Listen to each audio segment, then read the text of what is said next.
2024 లేదా 25లో డిగ్రీ లేదా బీటెక్ చదివారా? సాఫ్ట్‌వేర్ జాబ్ కోసం ఎదురు చూస్తున్నారా? అయితే కోడ్ జ్ఞాన్ 100 డేస్ కోర్సులో చేరండి. జాబ్ సాధించండి. నమస్తే, వెల్కమ్ టు సుమన్ టీవీ. నేను మీ యాంకర్ సిరి. రైట్ నో మనతో పాటు ఉన్నారు హైకోర్టు అడ్వకేట్ అలగరి రవీంద్రనాథ్ గారు. అనుకోకుండా భర్త చనిపోయినప్పుడు భార్య రెండో పెళ్లి చేసుకుంటే ఇప్పుడు మొదటి భర్త ఆస్తిలో భార్యకి వాటా ఉంటుందా ఉండదా?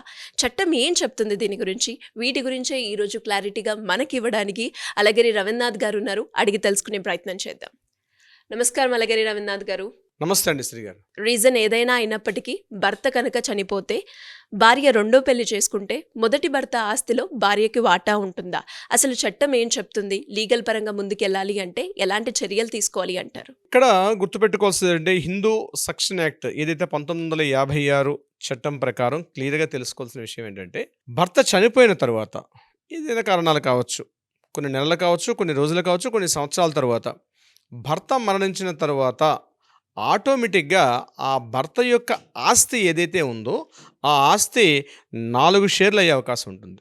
ఎలా అంటే, ముందుగా భార్య, కొడుకు, కూతురు, తల్లి సమాన భాగాలు అయ్యేటట్టుగా ఉంటాయని మన హిందూ చట్టం చెప్తోంది. హిందూ వారసత్వపు హక్కు చట్టం ప్రకారం ఆ ప్రాపర్టీ ఏదైతే ఉందో అది సమాన భాగాలుగా చెందుతుంది.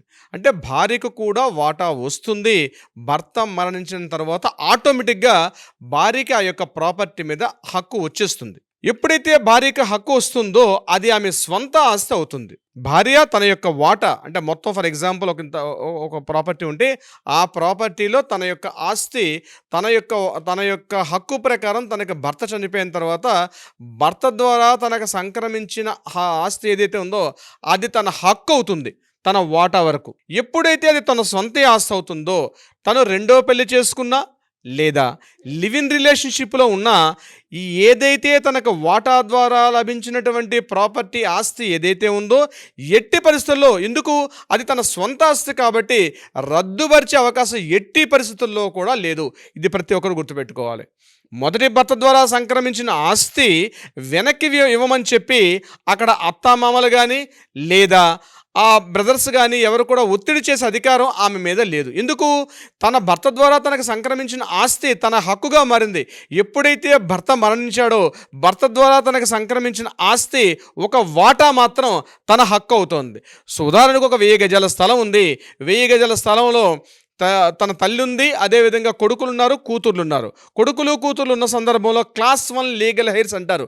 ఇప్పుడు నేను చెప్పే ప్రక్రియని క్లాస్ 1 లీగల్ హెయిర్స్ ప్రకారం ముందుగా భార్య ఒక వాటా వస్తుంది, నెక్స్ట్ కొడుకు ఒక వాటా వస్తుంది, కూతురు మరొక వాటా వస్తుంది, తల్లి ఒక వాటా వస్తుంది. ఆ వాటా ప్రకారం 1000 గజాల స్థలంలో తన భార్య ఏదైతే ఉందో ఆ భార్యకి ఆటోమేటిక్గా ఒక 250 గజాల స్థలం, నేను ఎగ్జాంపుల్ చెప్తాను, అది ఆటోమేటిక్గా భార్యకి 250 గజాల స్థలం వాటా హక్కు వస్తుంది.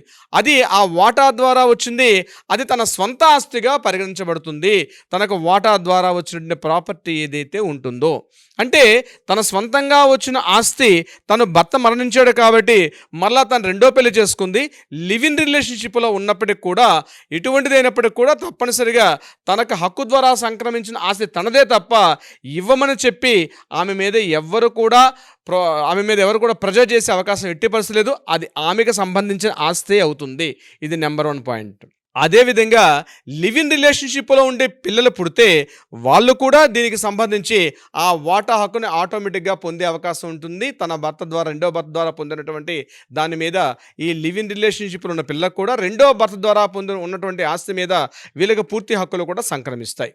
దీని మీద సుప్రీంకోర్టు జడ్జిమెంట్లు కూడా క్లియర్గా చెప్పడం జరిగింది. కోకిలాబాయ్ వర్సెస్ జీవన్ లాల్, అదేవిధంగా రేవణ సిద్దప్ప వర్సెస్ మల్లికార్జున్. ఈ కేసుల్లో స్పష్టంగా చెప్పారంటే లివ్ ఇన్ రిలేషన్షిప్ సంబంధించి రేవణ సిద్దప్ప వర్సెస్ మల్లికార్జున్ కేసులో, కోకిలాబాయ్ వర్సెస్ జీవన్ లాల్, ఈ 2 కేసుల్లో కూడా ఎప్పుడైతే భార్యకి తన మొదటి భర్త ద్వారా సంక్రమించిన ఆస్తి క్లాస్ 1 లీగల్ హెయిర్స్ ప్రకారం తన హక్కు వచ్చింది కాబట్టి రెండో పెళ్లి చేసుకున్నప్పటికీ కూడా మొదటి భర్త ద్వారా సంక్రమించినటువంటి ఆ ఆస్తి తన హక్కు ద్వారా ఉంటుంది కాబట్టి ఎట్టి పరిస్థితుల్లో కూడా మిగిలిన వారు దాన్ని అన్యాక్రాంతం చేసుకోవడం కానీ ఆమెను మళ్ళీ ఇవ్వమని చెప్పి చెప్పి అడగడం కానీ, లేదా ఆ ప్రాపర్టీ మీద తనకు హక్కు లేదని చెప్పి అనేది కూడా ఎట్టి పరిస్థితి లేదు. అది మొదటి భర్త ద్వారా సంక్రమించిన ఆస్తి ఎప్పుడైతే చనిపోతాడో, అయితే కానీ గుర్తుపెట్టుకోండి, మొదటి భర్త బతికున్నప్పుడు మాత్రం ఆ ప్రాపర్టీ మీద క్లెయిమ్ చేసే హక్కు మాత్రం భార్యకు ఉండదు. మొదటి భర్త బతికే ఉన్నారు, మొదటి భర్తకు ఒక ఆస్తి ఉంది, మొదటి భర్త యొక్క స్వాధీనంలో ఆ యొక్క ఆస్తి కానీ, లేకపోతే ఆ యొక్క ఇండ్లు కానీ, ఆస్తి కానీ, పొలం కానీ, లేకపోతే వ్యవసాయ భూమి కానీ ఏది ఉన్నప్పటికీ కూడా అది భర్త యొక్క పేరు మీద ఉండి, భర్త బతికున్న సమయంలో భార్య వీడియో కాల్ నేను వెళ్ళిపోతున్నాను కాబట్టి నాకు ఆ ప్రాపర్టీ ఇవ్వమని చెప్పి అడిగే హక్కు భార్యకు ఉండదు. అదేవిధంగా పిల్లలకు కూడా ఉండదు, తల్లికి కూడా ఉండదు. కానీ పూర్వీకుల ఆస్తి, యాన్సిస్ట్రల్ ప్రాపర్టీ అయితే మాత్రం అది కూడా 4 తరాలు చెందితే మాత్రం వాళ్ళకి పిల్లల యొక్క అనుమతి లేకుండా వాటిని తను వేరే వాళ్ళకి అమ్మే అధికారం మాత్రం ఉండదు. ఒక భర్త బతికి ఉన్న సందర్భంలో మాత్రం ఆ ప్రాపర్టీ మీద భార్యకి హక్కులు ఉండవు. భర్త చనిపోయిన తర్వాత క్లాస్ 1 లీగల్ హెడ్స్ ప్రకారం ఆ ప్రాపర్టీ తప్పనిసరిగా భార్యకు వస్తుంది. ఆ వచ్చినది కూడా అది ఆమె హక్కుగా మారుతుంది. కాబట్టి దాని మీద ఎవరు కూడా క్వశ్చన్ చేసే అధికారం అయితే ఎట్టి పరిస్థితులు లేదు. సిరిగారు, ప్రాపర్టీకి సంబంధించింది కావచ్చు, లేదు అంటే ఫ్యామిలీ రిలేటెడ్గా ఇష్యూస్ ఎవరైనా ఫేస్ చేస్తున్నప్పుడు లీగల్ పరంగా మేము ముందుకెళ్ళాలి అనుకునే వాళ్ళు ఎవరైనా కూడా మిమ్మల్ని అప్రోచ్ అవ్వాలి అంటే ఏ విధంగా ఉంటుందంటారు? తప్పనిసరిగా సిరిగారు, దీనికి సంబంధించి ఈ ప్రాపర్టీస్ డివిజన్ కానీ, పార్టిషన్స్ విషయంలో కానీ ఏవైనా సలహాలు, సంప్రదింపులు కావాలనుకుంటే తప్పనిసరిగా కింద స్క్రోల్ అవుతున్న నెంబర్ని కాంటాక్ట్ చేయండి. కాల్ లిఫ్ట్ చేయకపోతే వాట్సాప్ చేయండి. తప్పనిసరిగా మన లీగల్ టీం మీకు అప్రోచ్ అవుతారు, వివరాలు అందించే ప్రయత్నం చేస్తారు. అది కాకుండా కోర్టుల్లో ఏదైనా వివాదాలు ఉంటే వాటికి పరిష్కారం అయ్యే దిశగా కూడా ప్రయత్నం చేస్తారు. తప్పనిసరిగా కింద స్క్రోల్ అవుతున్న నెంబర్ని మాత్రం కాంటాక్ట్ చేయడం మాత్రం మర్చిపోవద్దు. డెఫినెట్గా sir, thank you so much. Thank you so much Siri గారు. సుమన్ టీవీలో మీ పర్సనల్ అండ్ బిజినెస్ ప్రమోషన్స్ కోసం కింది నెంబర్కి కాంటాక్ట్ చేయండి.